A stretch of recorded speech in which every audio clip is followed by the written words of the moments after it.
Hello again, everyone, and welcome back to Reddit Aliens. I'm John, and as always, thank you so much for being here. Good topic for you today. Let's do it. What's the scariest ghost story you've ever experienced or heard?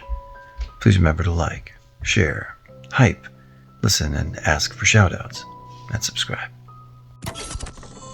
My mother's stepfather was an accountant at a small college in East Texas. He was a very kind, meticulous handyman type of guy that kept to himself and was big on honesty. He passed away about a decade ago, and it wasn't until recently that my grandmother told me this story. It was late one Sunday night when they were making that trip back from Glen Rose, Texas to their small home in East Texas. Around 1 a.m., my grandmother had fallen asleep in the passenger seat, and my grandfather was wide awake, sipping a McDonald's coffee, when she was jolted awake by the car coming to a screeching halt. My grandfather was wide-eyed. In a panic, my grandmother asked him what had happened.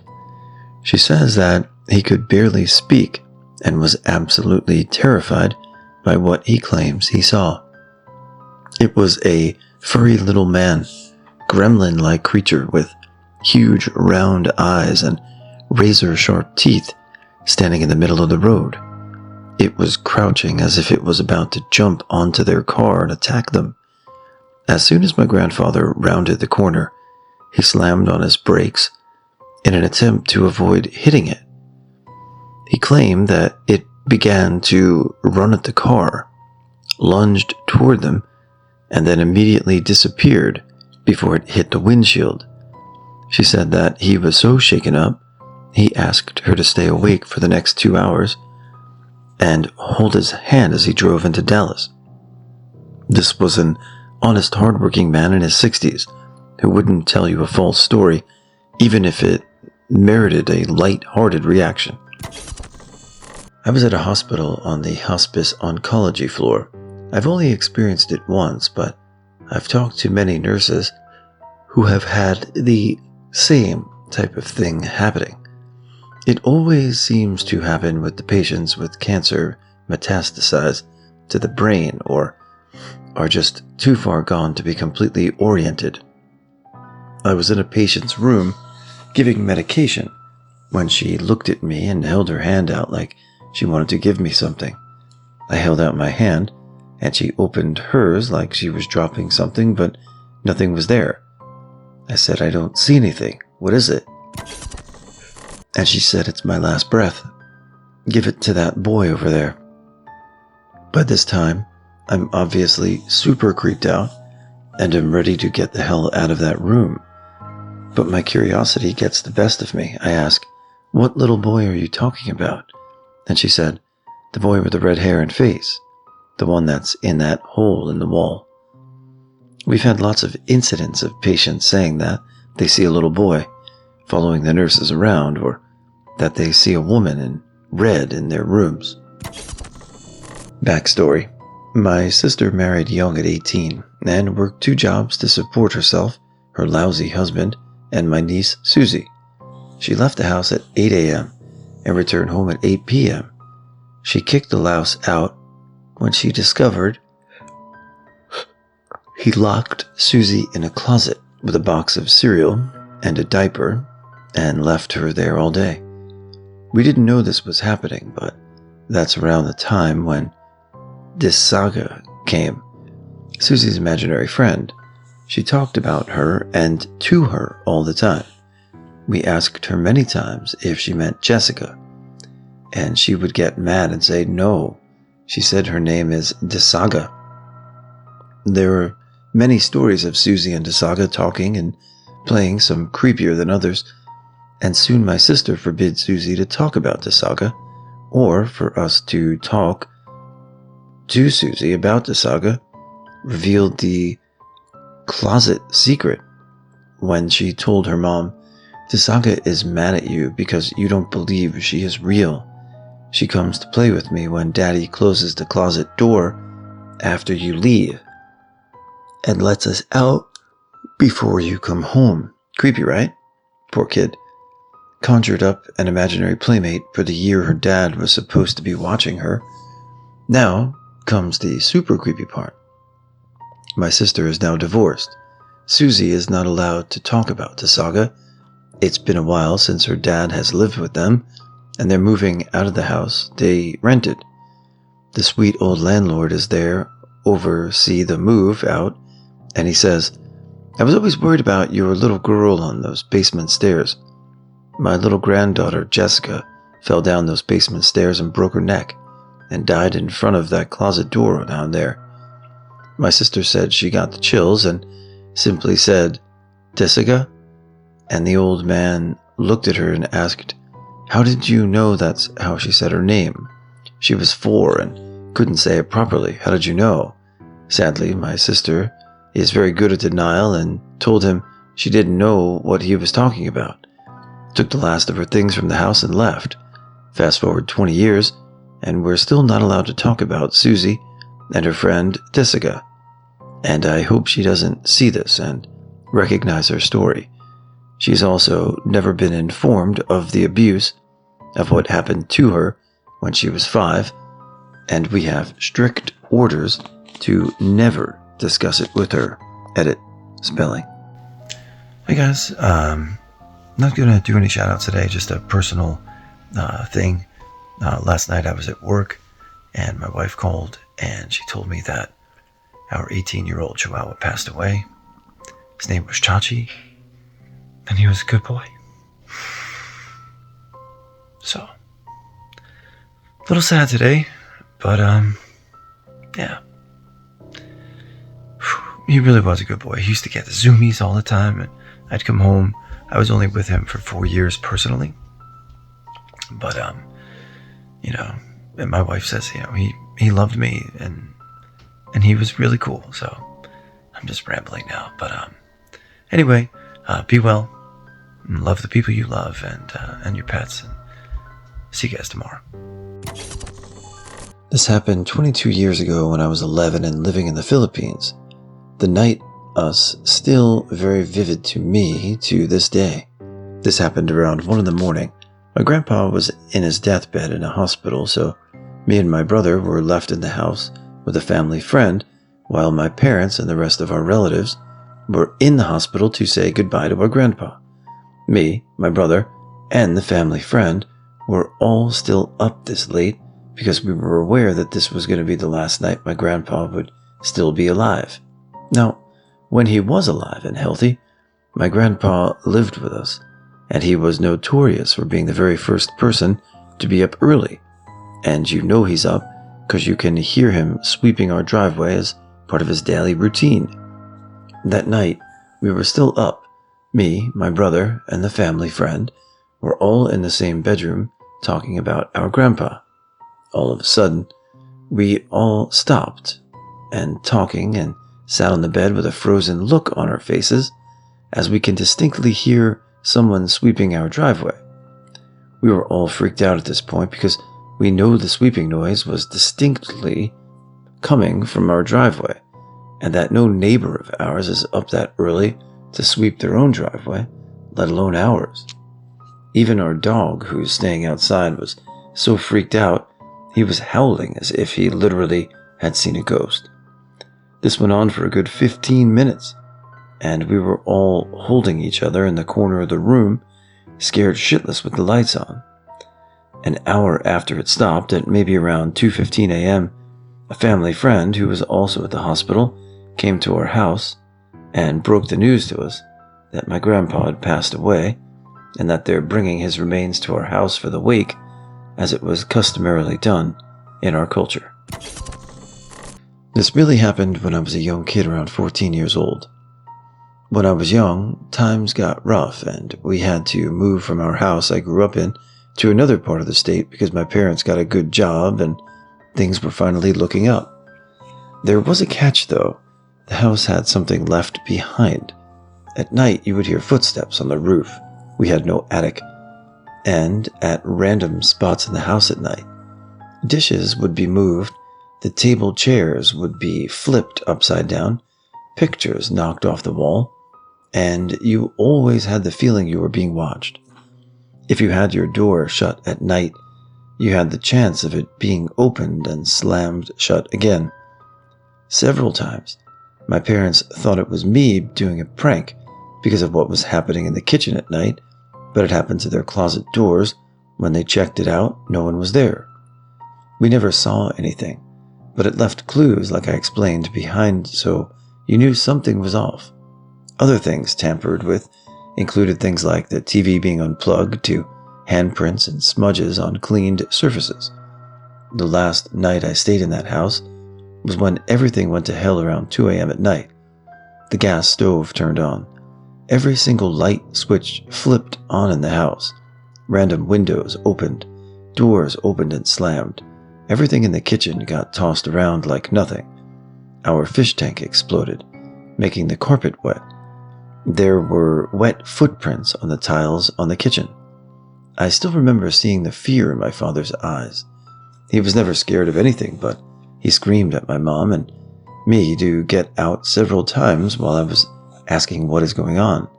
He just kept saying, "Get out, get out, get out." We got out of the house through the front door, and it actually opened and slammed on us, shattering into 1,000 pieces. My dad got the spare key from the bottom of his truck, and we drove away without saying a word. We ended up stopping in town near a random fast food restaurant, shaking from the combination of shock and that it was around 60 degrees Fahrenheit outside and we were still in shorts.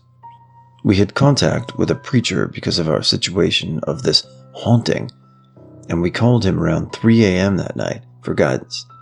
He was nice enough to let us sleep in his living room, and I never felt safer sleeping outside of that hellhole of a house. We drove back around 9 in the morning to see if anything was basically salvageable from the house, and the police were there thinking someone ransacked the house. The cops said he heard laughing coming from inside when he was not there, so he had to go in and investigate, but found no one. The poor house was a mess. Everything basically turned and ruined except our clothing. The cops wanted my father to make a report, but he explained to them that they would not believe him. The scary part is that our beds were basically flipped over and tossed across the room. Every picture off the wall and every single fuse was tripped. We only took our clothes and stayed with my mom's mom for a few weeks until we found another place to stay. A few years later, through casual conversation, I finally asked my father what he saw that night that we left. He explained it as a figure in the darkness. He was darker than the dark, so he stood out, about 7 feet high with red eyes, horns, long claws, and legs like a goat. He explained this thing was staring at him from across the room. My mom did not see it, thankfully. Then it poofed, and that's when all hell broke loose that night. I am so traumatized, I've not been down the same street that house was on for nearly 10 years, and never planned to. I'm now 24, and when I tell friends about this, they go, "Ooh," and don't believe me, but it really did happen. Some people don't believe in spirits and such, but dear God, I'll never forget that night. If you read all of this and experience something similar, move now before something very, very, very bad happens. So this is a true story that happened to me, which I am weary to share, as there has been many times where I've opened up only to be met with ridicule. Please take this seriously because I do. Back in 2008, my girlfriend and I decided to go to an abandoned mental asylum off of Highway 82 in Alabama called Old Bryce. It shut down a few years back due to malpractice, and some of the ghost legends, like the number 2 ghost, involve murder by staff at the facility. Essentially, this was a dumping ground for people that society didn't know what to do with. Thousands of people were sent there and died there. The facility consisted of 4 buildings: Bryce, the residence hall; S.D. Allen, the medical facility; the crematorium; and the guard shack. I've seen 2 ghosts in the residence hall. The bigger of the 2 I share with you now. The second visit to Old Bryce was strange. It was my first time inside the building, and I came prepared. It was me, my girlfriend, and our friend Chris. I had a flashlight and a DVD camcorder. Through the main entrance is a staircase on the right, which zigzags up to a second floor, complete with anti-suicide fence at the top. Make a left and another left, and then a quick right, and you're in the hall that led to the children's corridor. I had the flashlight in my left hand and camera in the right, scanning, trying to catch something. On the left of the entrance to that room, there was a bathroom with only a tub in it. I thought I saw something in the bathroom and shined the light that way. Nothing. Moved the camera and light. Thought I saw it again and shined it back. Nothing. Our night continued and finished without incident. The next day I reviewed the footage. In that bathroom I shined toward something I thought I saw, and I was right. When the light pans to the right, a bluish-white illuminated little girl's face peers out from behind the door to follow the light. As the light shines back in her direction, over the course of the 2 frames, she's half behind the door. Next frame, she was gone. My heart felt like an ice cube ran through it. I was in such shock. I proceeded to show everyone I knew. The girl's appearance was that of younger than 10, hair parted in the middle, unusually large forehead, and had some apparent deformation or disorder. I made the mistake of leaving the camera at a friend's house overnight, who apparently was not my friend, and he stole it. This is where it gets weirder. 2.5 years later, I was living in a different city. One of the legends of Old Bryce is that windows grow back, and if you do any damage to them, spirits will follow you home. I broke a window. I was lying in bed one night about 3 to 4 a.m. I was on the verge of sleep, aware of where I was and very comfortable. Out of nowhere, this immobilizing tingling sensation started at the tips of my toes. I was laying on my stomach with my arms under the pillow, completely helpless, as this sensation crept its way slowly up my legs, midsection, and eventually entire body, over the course of about 20 seconds. Once it covered me, I heard the whisper of a little girl directly in my ear say, "I'm in your room." I cringed tight, and for some reason said aloud, "I love you." The feeling stopped and left me on the verge of tears. It may or may not have been that little girl from the asylum, but according to legend, it makes sense. True story. I was at a ministry school in Houston. I stayed in a double-wide, which was our dorm for the guys. The big room was me and 2 other guys. I slept on a bunk bed between the door and bathroom door, and one of the leaders slept on a futon by a window directly across from the bathroom door. Our leader woke up in the middle of the night and couldn't sleep, so he opened up his Bible and started reading when he saw the closed bathroom door open. Me and my other roommate were asleep in our bed, and no one else had come in. According to the leader, he saw the door open from the hinges instead of how a door normally opens. He said he felt an uneasy presence come through the bathroom door. He started reading his Bible to whatever it was that was with us in the room when my bunk bed started shaking. I woke up at this point and felt uncomfortable, but heard him reading the Bible out loud as if he was reading to someone. All of a sudden, he drops the Bible and makes a motion like he's catching someone rushing at him, and he throws it behind him where the window is when I heard a loud shatter. Our other roommate wakes up to the noise, and we check the window, not broken. A few nights later, I was studying at about 2 a.m. in that living room, and I walk in the door and head to the restroom. I come out with him with a Bible in one hand and brass knuckles in the other, fist raised. He thought I was an evil spirit. After that night, we never had an experience in that dorm, but I'm not even joking, it was creepy. I don't usually browse Reddit, but when I saw a friend reading this thread, I had to make an account to share this story, even though the thread is a day old. I got told this by a friend of a friend a year ago. He tried to pass it off as true, but I'm pretty sure he was full of shit. It's set in the US. He wasn't specific as to which state. A man and his 10-year-old son go on a trip to a national park, planning to have a picnic. They're walking through a forest when they start hearing sounds off in the woods on one side of the path. Sounds like someone walking and whispering. They think nothing of it and keep going, looking for a spot to stop and eat. They eventually notice that there's a clearing up ahead, and as they exit the forest into the clearing, the father thinks he hears a sinister laugh coming from the woods, but puts it down to being the wind. The clearing is big, about 700 square feet of grassy field. They run into another family there who have 3 children, 7, 11, and 14-year-olds. The kids play hide and seek on the edge of the forest while the parents sit in the sun and talk. It becomes the 7-year-old turn to seek. The father watches his son run and hide behind a bush right on the edge of the forest. When the 7-year-old runs to check near that spot, the man is sure his son will be caught, but the seeker walks off in another direction as if she saw something.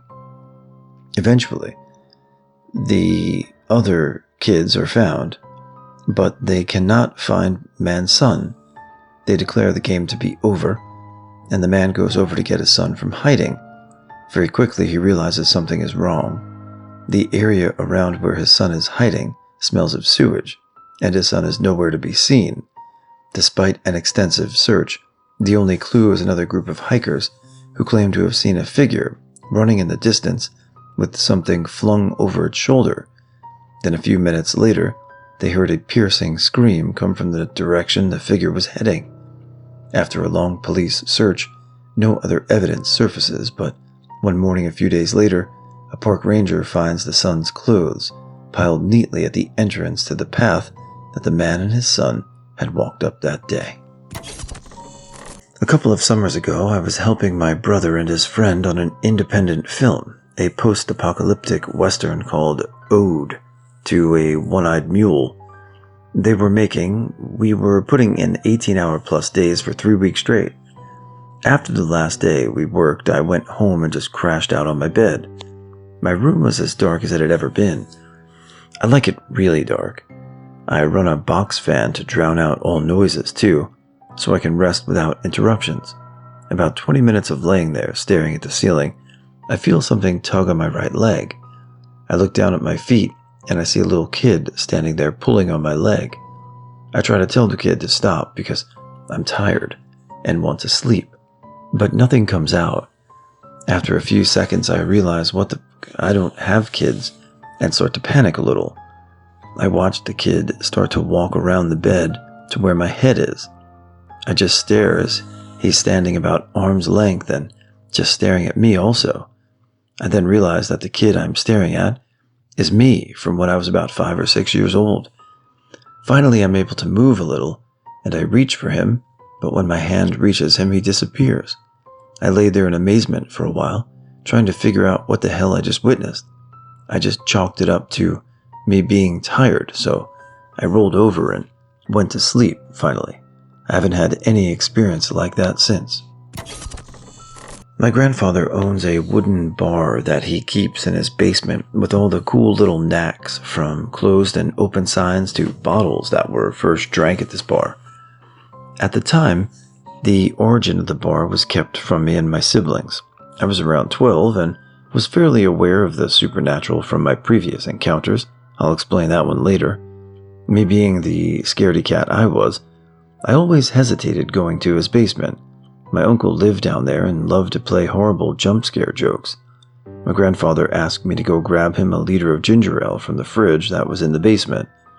Already having my scares for the day, from my uncle, scaring my lights out in the garage, I begged and pleaded to not go down there to get scared. After a fair amount of laughing at my torment, I decided to just descend into my fear and get the goddamn pop from my pops. It was midday. There are windows at ground level that shine pretty brightly across the back of the basement.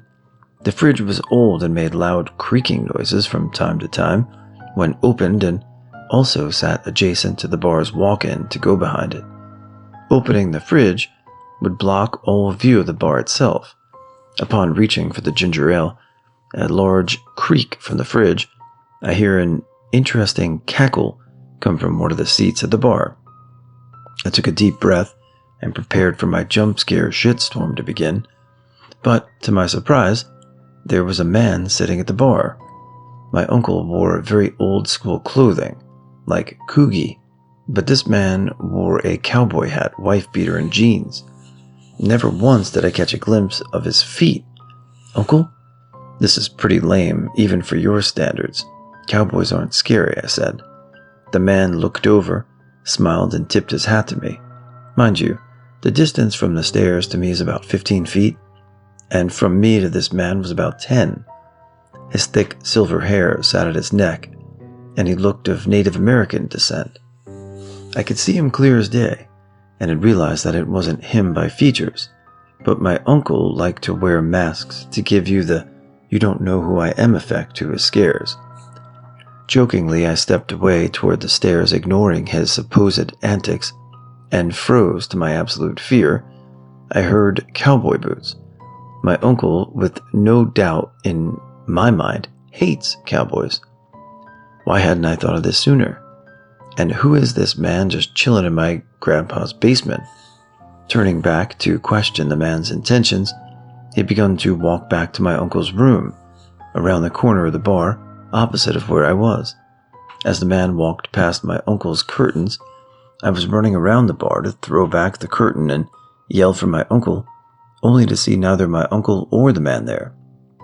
There are no entries or exits besides the curtain from my uncle's room. I dropped the pop and ran as fast as I could up to my grandpa, who was in the kitchen at the top of the stairs. "Why you sweating, boy?" my G-pa wonders. "And why in the shit are you so pale? Grandpa, do you know a man who's a Native American? Lower neck-length, silver thick hair, with slight cowboy attire?"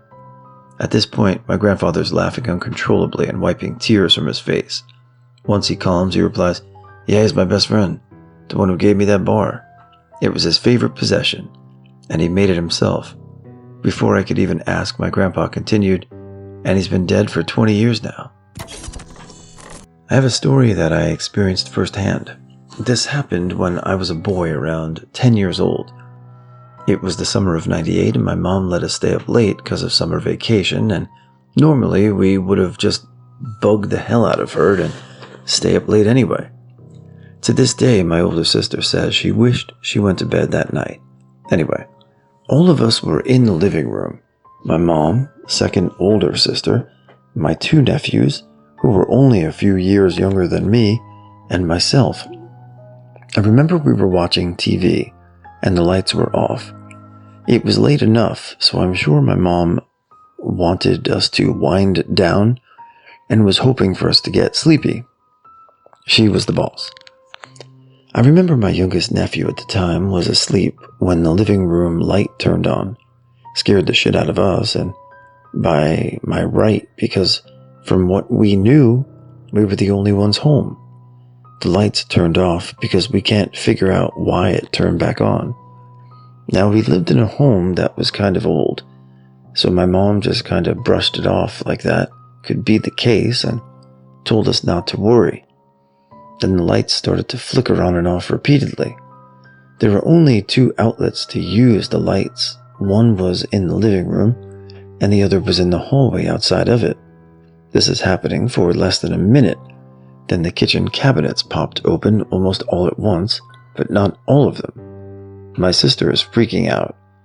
Our nephew, who was sleeping, awoke freaking out from her screaming, and he sees the light flickering on and off. Everyone is huddled around my mom, believing she will protect us from whatever this was. Then it stopped. It only lasted about a minute. We all slept in that living room that night. No one left. This part I'm about to tell I feel I should leave out. Given how my story is told, I do understand that my personal story does have the elements of a regular ghost story. This is the truth, and I would have no satisfaction knowing I made this up for some upvotes. I really don't care, but this is the truth. The next day, we all just put it in our back of our heads and tried not to remember it. But we were kids, and we were scared shitless. My older nephew brought it up to my mom. Why did that happen last night? She told him not to worry, and we're all okay, and sometimes you can't explain things. Before I could think, really, I asked out loud, I want you to turn on the lights again, so you can scare my nephew. The lights turned on just once, and everyone just looked at me with disbelief. My mom's face was so blanked out, her eyes were so wide, I almost felt I did something wrong. I never knew why I asked that in the first place.